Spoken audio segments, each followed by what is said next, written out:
Assalamualaikum warahmatullahi wabarakatuh.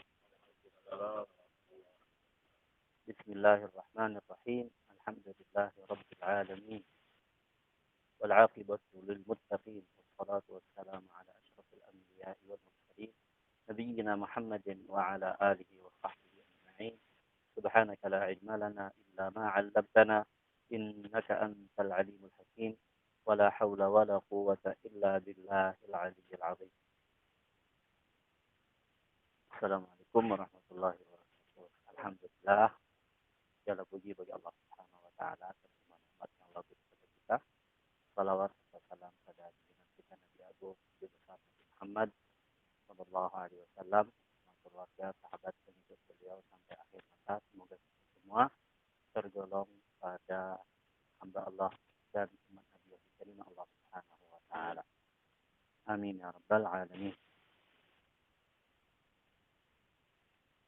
Hari ini kita akan mulai berbicara dan akan menyampaikan ilmu qiraat Quran. Ilmu ini sebelum masuk kepada suatu bidang ilmu, maka harus mengetahui sebelumnya dasar-dasarnya ataupun prinsip-prinsip daripada ilmu itu.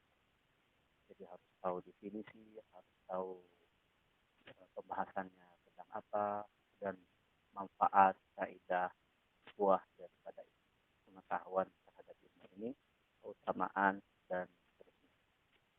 Baik, kita akan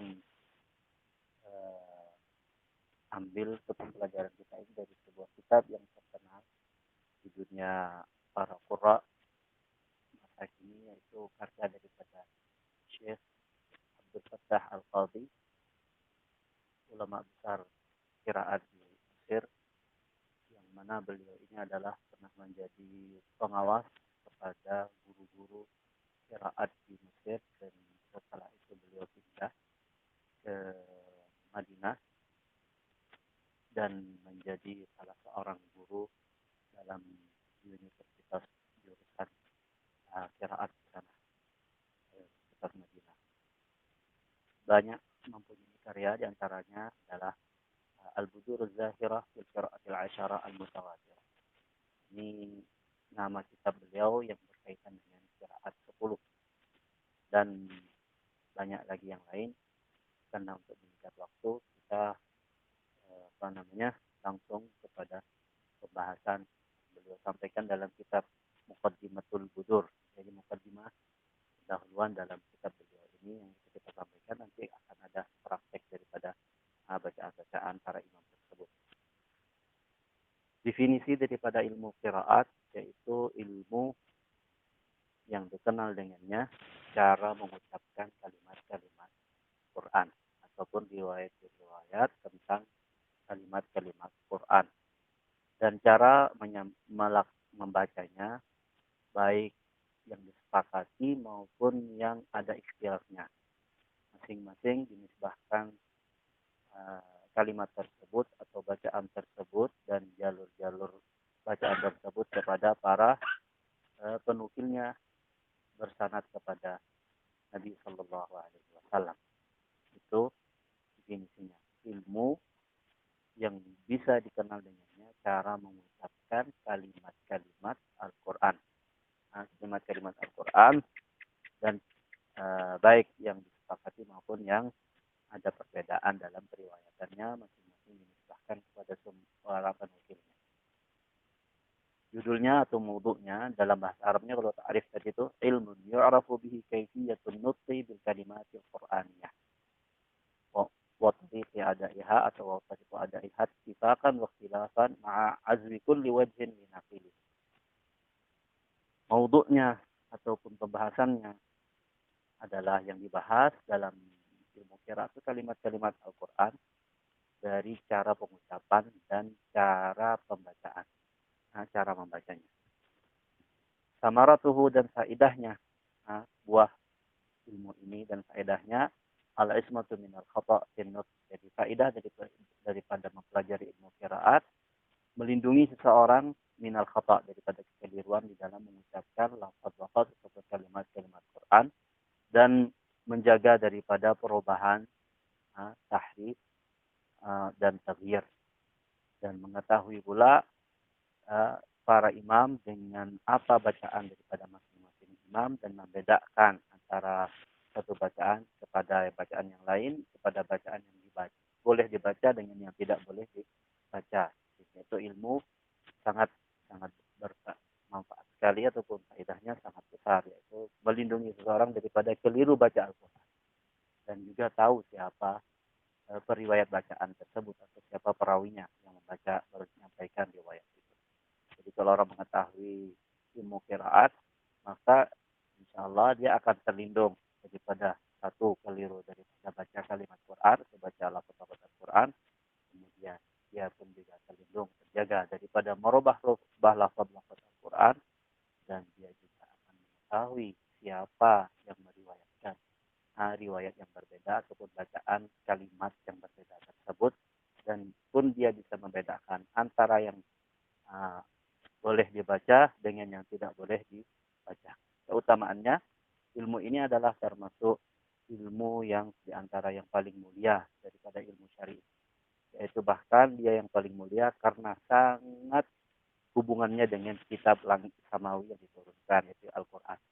Jadi karena sangat erat atau bahkan yang paling erat berhubungan dengan Al-Quran, maka oleh karena itu dia adalah paling mulia di antara ilmu-ilmu yang ada. Bahkan kepada ilmu yang lain, ya dengan ilmu yang lain memang berbeda, at-tabayun. Siapa peletak ilmu ini? Maka disebutkan adalah a'immatul qiraah, para imam-imam qiraah, imam-imam yang menafsirkan bacaan Al-Quran. Ada kaul yang mengatakan adalah beliau yang pertama kali yang menyusun, yang peletak daripada ilmu ini, imam yang terkenal itu Abu Umar Hafs ibn Umar Ad-Duri. Dan yang pertama kali menulisnya atau dalam bentuk tulisan yaitu Imam Abu Ubaid Al-Qasim ibn Salam. Ini ulama-ulama besar pada masa mereka. Kemudian namanya ilmu qiraat. Ismuhu ilmu qiraat. Jamak daripada qiraah. Jamak daripada qiraah dengan artian satu wajah yang dipakai dalam bacaan Quran. Pengambilannya, sumbernya dari mana ilmu ini? Sumber ini daripada nukilan riwayat yang sahih, mutawatir dari ulama qiraat yang mempunyai sanad bersambung kepada Rasulullah Sallallahu Alaihi Wasallam. Hukum mempelajarinya, hukumnya adalah fardu kifayah, baik belajarnya maupun mengajarkannya. Bila ada satu orang yang mewakili ataupun beberapa orang sampai cukup umat ini bisa belajar dan ada yang mengajarkan, maka gugurlah kewajiban daripada yang lain. Pembahasannya, masalah-masalah yang dibahas, masalah apa di dalam ilmu qiraat ini adalah kaidah-kaidah kulli, kaidah-kaidah yang global, ya, seperti perkataan mereka ataupun seperti kaidah yang dikenal, setiap alif yang munqaliba'an ya dirubah yang berubah. Yang asal alif itu ya, tapi berubah menjadi alif. Tadinya asalnya ya berubah menjadi alif, maka Imam Hamzah dan Kisai Khalaf membacanya dengan imalah. Imam Warsh membacanya dengan taklil dengan dua riwayat.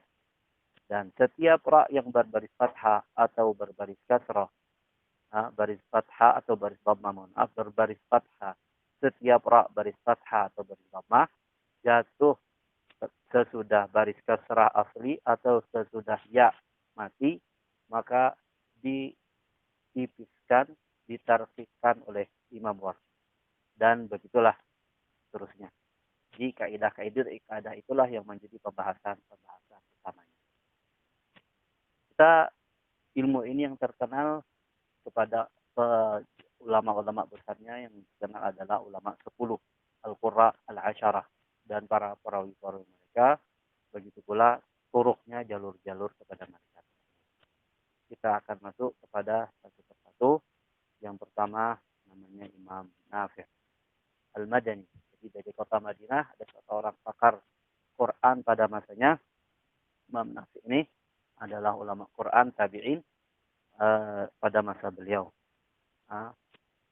Meninggal pada tahun 169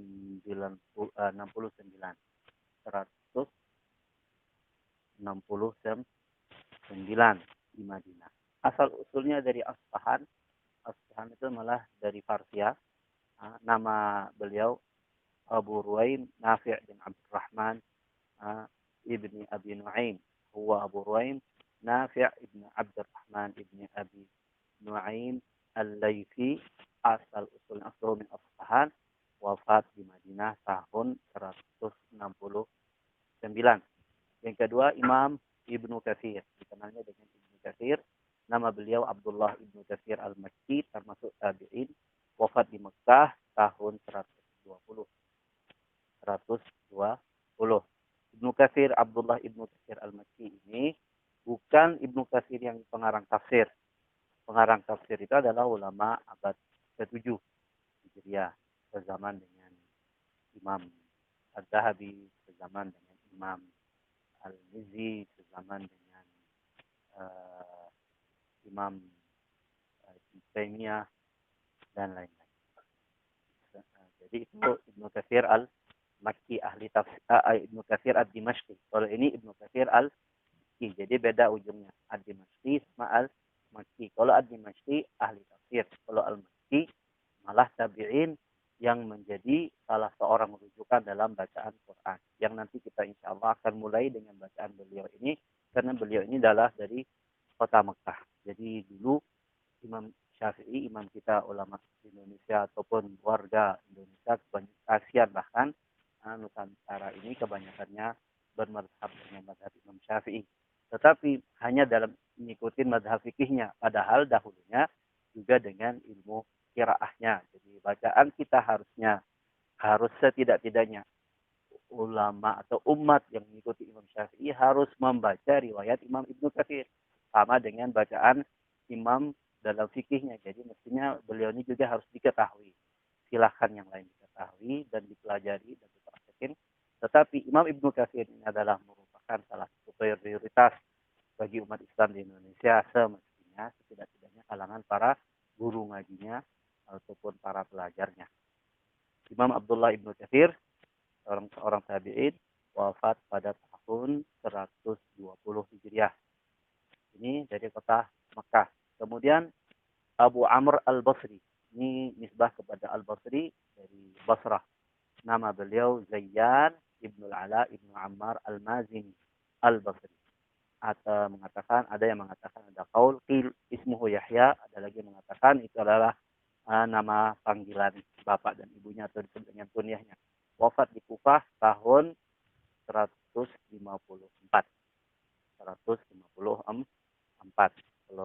Kemudian yang keempat adalah Imam Ibnu Amir Asy-Syami dari negeri Syam. Kalau yang tadi dari Basrah, berarti Basrah sekarang di Irak. Ibnu Amir Asy-Syami, nama beliau Ibnu Amir ini Abdullah Ibnu Amir Asy-Syami Al-Yahsubi, Qadi Dimashq. Beliau ini pernah menjadi selain daripada guru besar Quran pada zaman itu, zaman beliau, dan juga sekaligus diangkat menjadi Qadi jaksa Damaskus. Qadi Damaskus pada masa kekhilafahan Al-Walid ibn Abdul Malik. Al-Walid ibn Abdul Malik ini adalah merupakan mertua daripada Umar bin Abdul Aziz. Dan dipanggil Imam Ibn Amir ini Aba Imran, termasuk juga wahwa minat tabi'in, di kalangan kaum tabi'in. Wafat di Damaskus tahun 118. Wafat di Damaskus tahun 118. Lebih dulu daripada Ibnu Katsir wafat. Kalau tadi Ibnu Katsir 120, Ibnu Amir 118. Sementara Abu Amr 154. Sementara Nafi' berapa tadi? 169. Kita lanjut. Yang kelima adalah Imam Asim Al-Kufi. Nah, Imam Al-Kufi. Imam Asim ini nama beliau Asim ibni Abin Najud. Asim putra Abin Najud. Dan dipanggil juga Abin Najud ini Ibnu Bahdalah. putra Ibnu Bahdalah, dan dipanggil dengan nama panggilan bapak Aba Bakar, Asim Abu Bakar. Termasuk juga dari kalangan tabi'in. Wafat di Kufah tahun 128. 128. Asim Al-Kufi. Dan bacaan kita hari ini seluruh dunia Islam mayoritas membaca riwayat ini. Asim Al-Kufi, dari murid beliau yang dikenal dengan Hafiz. Nanti akan masuk kepada para perawi. Kita akan masuk lebih duluan, lanjut kepada para qiraah atau para qurra'nya. Asim nomor 5. Nomor 6 adalah Imam Hamzah Al-Kufi juga, yaitu Hamzah Al-Kufi ini dari Kufah, dan di Kufah ini melahirkan Asim, melahirkan Hamzah, yaitu Hamzah putra Habib ibnu Umarah Az-Zayyat Al-Fardhi At-Taimi, dipanggil Aba Umarah, nama panggilan bapaknya Aba Umarah. Wafat di Hulwan pada masa kepemimpinan Abi Ja'far Al-Mansur tahun 156.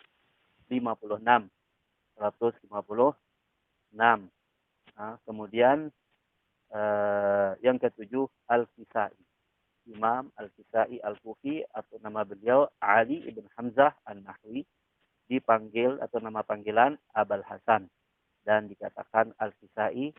Jika panggil Al-Kisai, Kisa itu artinya selimut, karena beliau waktu itu ataupun selendang memakai ihramnya, waktu beliau berihram memakai kisa atau memakai selimut, ataupun selimut dipakai oleh beliau untuk pakai ihram. Wafat di satu tempat namanya Barambu, ya, satu kampung ya, dari kampung-kampung Arai, yaitu ketika beliau mau menuju negeri Khurasan. Daerah Khurasan ini daerah luar daerah dari Irak, luar batasan Irak menuju Iran dan seterusnya sampai ke Rusia, itu masuk daerah Khurasan bersama Khalifah Harun ar-Rasyid tahun 189. Jadi beliau ini salah seorang penasihat Khalifah Harun ar-Rasyid, selain daripada ke guru besar Quran, guru besar Nahwu, yaitu Ali ibn Hamzah An-Nahwi. Kemudian yang ke-8, Imam Abu Ja'far Al-Madani, dikenal dengan nama beliau Yazid ibn Al-Qa'qa, wafat di Madinah tahun 128.